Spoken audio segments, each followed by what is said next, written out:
Olá a todos! É uma alegria imensa compartilhar com vocês uma verdade tão profunda e libertadora que encontramos nas Escrituras.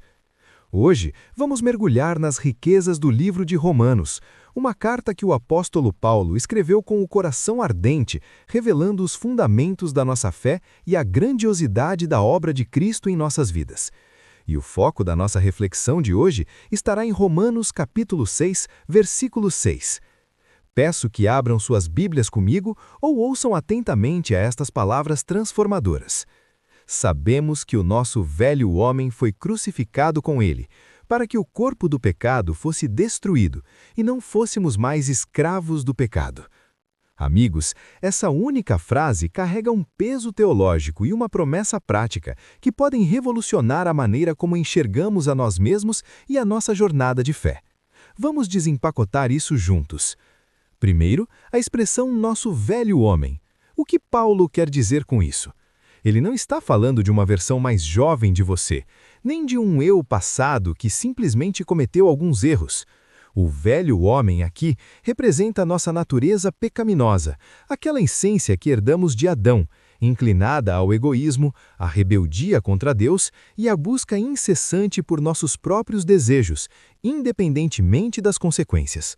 É a parte de nós que, por natureza, estava em Adão, sob o domínio e a condenação do pecado. Antes de Cristo, vivíamos sob a tirania dessa natureza, como escravos que não tinham escolha, acorrentados a um ciclo de falhas e desesperança. O pecado não era apenas algo que fazíamos, era algo que éramos, era a nossa identidade primária. Mas a boa notícia, a mensagem central do Evangelho, é que Jesus veio para quebrar essas correntes. A passagem diz, foi crucificado com ele. Pensem na cruz. Não foi apenas o lugar onde Jesus morreu pelos nossos pecados, foi também o lugar onde a nossa antiga identidade, a nossa velha natureza, foi pregada e morta com ele. É um ato definitivo e consumado. Não é algo que precisamos fazer por nós mesmos ou que estamos tentando alcançar. É uma realidade que já se cumpriu em Cristo Jesus. A implicação disso é profunda, para que o corpo do pecado fosse destruído. Não significa que o pecado foi aniquilado de forma que não sentiremos mais tentação ou que seremos instantaneamente perfeitos. O termo destruído aqui carrega a ideia de ser inativado, tornado inoperante, despojado de seu poder. Pensem em um inimigo derrotado, mas que ainda existe. Ele não tem mais a autoridade para governar. Antes, o pecado tinha o controle total. Agora, esse controle foi quebrado. O corpo do pecado, essa estrutura, esse sistema de escravidão, perdeu seu poder coercitivo sobre nós. E qual é o resultado glorioso disso? E não fôssemos mais escravos do pecado.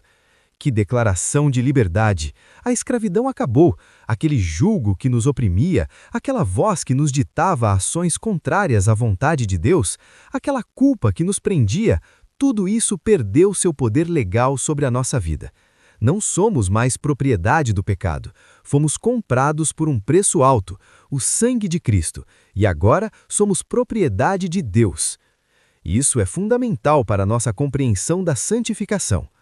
Muitos cristãos vivem suas vidas lutando contra o pecado como se ainda fossem escravos, como se o pecado tivesse o direito de mandá-los. Mas Paulo nos lembra, a realidade é outra, a nossa identidade mudou. Agora, em Cristo, temos a liberdade para escolher a justiça, temos o poder do Espírito Santo habitando em nós, capacitando-nos a dizer não ao pecado e sim à santidade, à retidão e à vida em abundância que Deus nos oferece.